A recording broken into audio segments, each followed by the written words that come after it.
I was 14 years old when everything started to change in my family.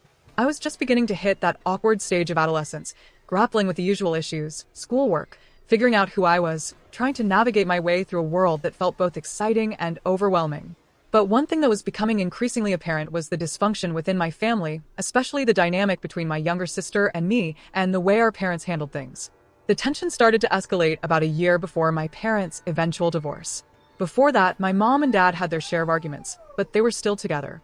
Even so, I could sense a deep divide between them, and it wasn't just the usual disagreements about money or household chores. It was something more toxic, something that made it clear to me that the foundation of our family was starting to crumble. One of the things that struck me the most was the favoritism my mom had for my younger sister. My sister, let's call her Rachel, was a few years younger than me, and she was a stereotypical, spoiled child in many ways. Rachel had always been the golden child in my mother's eyes, and it was obvious to everyone around us. She could do no wrong in my mom's eyes, no matter how many times she would lie or steal. No matter how often she would throw tantrums or get what she wanted by manipulating people, Rachel remained the favored one. I remember the first time I realized just how much the favoritism would affect me. I had been saving up for months for a scooter. I was tired of walking everywhere, and having my own scooter felt like a way to gain some freedom, something that made me feel independent and in control of my life. So, I worked hard for it. I didn't ask for handouts from anyone. I did yard work for neighbors, picked up odd jobs here and there, and saved every single cent of my allowance. Over the course of a year, I had managed to save $2,000. But it wasn't easy. It wasn't the kind of money you just stumble upon. No, I had to work for every dollar. Mowing lawns, trimming hedges, raking leaves for the elderly in our neighborhood, and sometimes doing chores for my parents that felt endless. I knew the value of hard work because that was how I was raised. My dad often told me that money wasn't handed out, it had to be earned, and I took that lesson to heart. My sister, on the other hand, had a different relationship with money. Rachel never had to lift a finger. She would get her allowance and spend it all within a matter of days. If she wanted new clothes, she got them. If she wanted a new toy, she got it. If she wanted makeup or jewelry, she was given the money to buy it. Mom would give her a generous allowance each month without question. And even though Rachel constantly spent it all in one go, there was always more for her. There was never any notion of saving or budgeting or considering the future. It wasn't long before I started to notice a pattern. The more I saved, the more I realized that Rachel would constantly borrow money from me. At first, it was small amounts, $10 here, $20 there. But over time, it grew. And what frustrated me the most was that it wasn't even about borrowing. She never paid me back. Every time I confronted her, she would look at me with this wide-eyed, innocent expression and deny everything. But I knew she was taking it. It was a constant battle for me. I would catch her, accuse her, and she would turn on the waterworks. It was the same routine every time. I didn't do it. You're lying. Stop accusing me, she would cry, her voice shaking with fake innocence. And then she would run to Mom. And inevitably, Mom would take her side. It didn't matter that I had worked hard for my money. She was my sister, and nothing I said or did could change that. One day, I caught Rachel in the act. I was sitting in my room, doing some homework, when I saw her slip into my bedroom. She didn't see me, but I saw her. She had that mischievous look on her face, the one that I'd come to recognize when she was up to no good. I had hidden my money in a small drawer inside my desk, which was locked, but I had recently left it unlocked after using it. I saw her reach for the drawer, open it quietly, and start taking the cash inside. My heart sank. It wasn't the first time this had happened, but this time I was done. I stood up quietly and walked over to her, blocking her exit. When she saw me, she froze for a moment, her hand still in my drawer, holding a wad of cash. Her eyes widened, and before she could speak, I said, "Rachel, I saw you. You took my money again." Her expression changed instantly, and she dropped the money in a panic, stammering as she tried to come up with an excuse. I didn't take it. I don't know what you're talking about." I felt my frustration boil over. "Cut the crap, Rachel. I saw you do it, and I'm done being your personal bank." At that moment, I expected her to apologize or at least show some remorse. But instead, she turned and ran straight downstairs to Mom. Of course, I knew exactly what would happen next. I had been through this same routine countless times. Rachel would lie to Mom, and Mom would defend her. No matter what, it seemed I was always in the wrong. It wasn't long before I heard the sound of raised voices coming from downstairs. I was sitting in my room, seething with anger, when Mom stormed into my bedroom. Her face was flushed with irritation, and I could tell she was ready for another fight. "Mom, what's all this about?" Rachel tells me you're accusing her of stealing your money again. I clenched my jaw. Me. She took it, Mom. She's been doing it for months, and I'm tired of it. She took money from me again, and I want it back. Mom, that's enough, Kagle. You know Rachel doesn't steal. She's just a kid. You need to stop making everything such a big deal. Me, a big deal? She's literally been stealing from me for months. And you keep letting her get away with it. But my words seem to fall on deaf ears. Mom, you need to stop accusing your sister of things she didn't do. It's bad enough that you always try to pick on her, but now you're trying to ruin her reputation. My blood was boiling. This wasn't about reputation. This wasn't about some petty family squabble. It was about me working hard for my money, and my sister constantly taking it without any consequences. I had tried everything, confronting her, telling Mom, even keeping my money in places Rachel couldn't find, but nothing worked. And Mom just kept making excuses for Rachel's behavior, brushing aside my concerns as if they were nothing. And then came the inevitable part of every argument. Mom turning the tables on me. She would accuse me of being too serious, too stubborn, too angry. I was constantly labeled as the problem child, the one who needed to lighten up. Meanwhile, Rachel would get away with everything.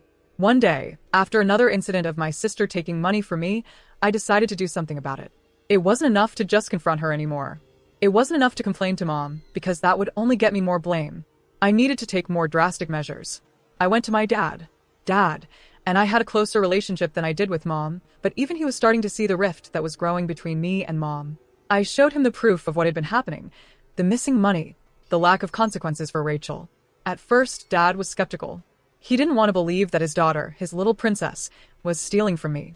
But I had a plan. I suggested we install a lock on my bedroom door, something I had been asking for ever since Rachel had started stealing from me. I needed a way to keep my belongings safe, something that would give me a sense of control over my personal space. Dad agreed, and that night, he and I installed the lock together.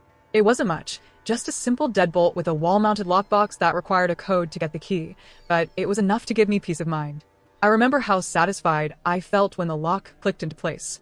Finally, I had something that belonged solely to me. The next day, when Rachel and Mom returned from shopping, Rachel's eyes immediately landed on the new lock on my door. I watched as she stared at it, and then, as I expected, she ran straight to Mom. Rachel, Mom, what's this? Why does Kagle have a lock on his doors? Mom, I don't know.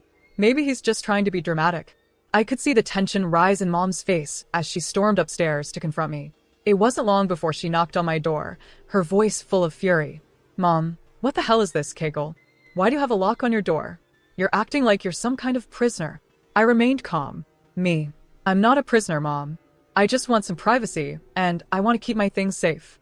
Rachel keeps stealing from me, and I'm done letting her get away with it. But Mom didn't see it that way. To her, this was just another way for me to be difficult. I could tell that she would never understand. In her eyes, Rachel could do no wrong. It wasn't just about the money anymore. It was about respect, about being treated fairly. And I knew that, in our family, fairness was a concept that was completely foreign. The new lock on my door should have been a simple solution, one that finally gave me the space and peace I had been craving. But the aftermath of that decision set off a chain of events that only made things worse.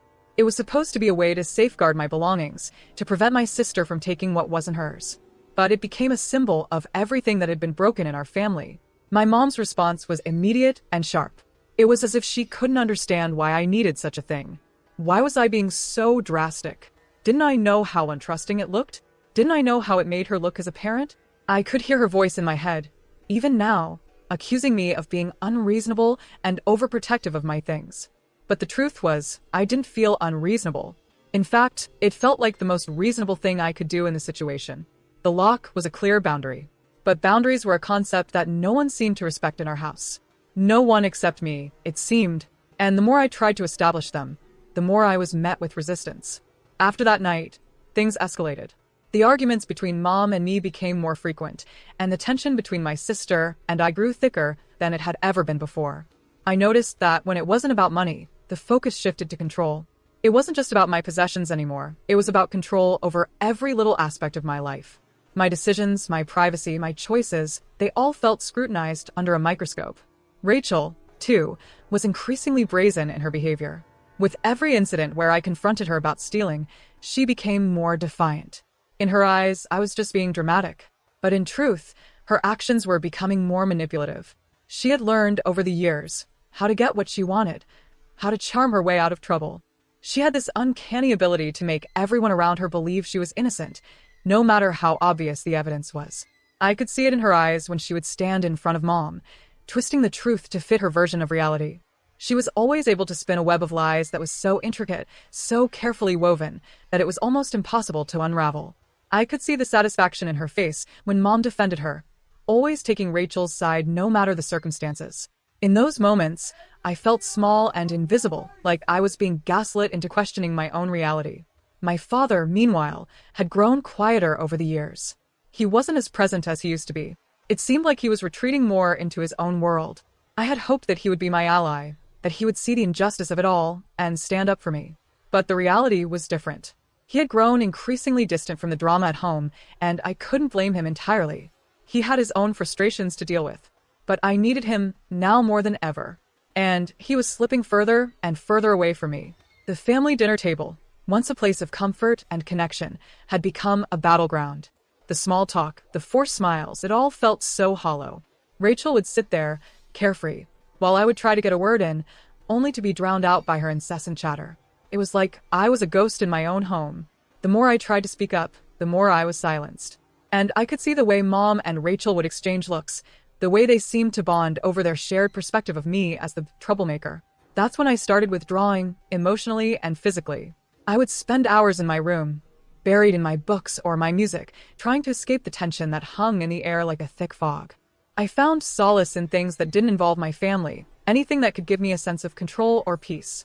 But even then, it wasn't enough. Because no matter how far I retreated, the issues at home always followed me. One evening, as I sat in my room, trying to focus on my homework, I heard a knock on my door. My heart sank. I wasn't in the mood for another confrontation, especially not with Mom. But she wouldn't stop knocking, and I knew that I had to open the door eventually. When I finally did, Mom was standing there, her face etched with frustration. She crossed her arms and looked me up and down, her eyes sharp and calculating. "Mom, I need to talk to you. You can't keep acting like this. You're pushing everyone away, Kagle. You think locking your door is going to fix everything? You're only making things worse." I felt the familiar rush of anger and frustration bubbling up inside me. I'm not trying to fix everything, Mom. I'm just trying to protect myself. Rachel keeps stealing from me, and you keep defending her, Mom, and you keep accusing her of things she hasn't done. Do you have any idea how that makes her feel? You're hurting her. I was taken aback. How was I supposed to explain to her that the one hurting me wasn't Rachel, but the way she was allowed to get away with everything? I'm not hurting her. I'm just trying to make sure I have some boundaries. But you don't respect that. Mom's eyes narrowed. Mom, boundaries? You think you can just lock yourself away from the rest of the family? You're isolating yourself. And that's not healthy. You need to be more like your sister, who knows how to get along with everyone. At that moment, I wanted to scream. It was as if my struggles, my frustration, my desire for autonomy meant nothing to her. Rachel was always the model child, and I was always the problem. My actions, my feelings, my needs were dismissed, as if they were inconsequential. I'm not her, Mom. I'm not Rachel. I don't want to be. I just want you to stop treating me like I'm the one in the wrong all the time. There was a long silence. I could see the mix of emotions flickering in her eyes, anger, disappointment, maybe even guilt. But she didn't say anything more. She just turned and walked away, leaving me standing there, feeling more alone than I ever had before. That night, as I lay in bed, I thought about everything that had been building up. I was tired of feeling invisible. I was tired of being the scapegoat, of having to take the blame for things that weren't my fault. I was tired of being treated like the outsider in my own home. But most of all, I was tired of being powerless. I spent the next few days thinking long and hard about what I could do. I had tried everything, talking, confronting, locking my door, but nothing seemed to change. Rachel's behavior continued, and Mom's favoritism toward her only grew stronger. I was at my breaking point. That's when I decided to take matters into my own hands. The idea came to me one afternoon while I was out for a walk. I had been thinking about everything, the way things had been building up, the way I felt trapped, and I realized that the only way to truly take control of my life was to make a change, a big change. It wasn't going to be easy, and it certainly wasn't going to be painless, but I had to do it. I needed to leave. It wasn't a decision I made lightly. I thought about the consequences, about what it would mean for my family, but it was the only option that seemed to offer me any hope of peace. I had been drowning in this toxic environment for far too long, and I was ready to breathe again. The next few weeks were a blur of planning, of making sure I had everything I needed, of preparing myself emotionally for what I knew was going to be the hardest thing I'd ever done. And then one evening it happened.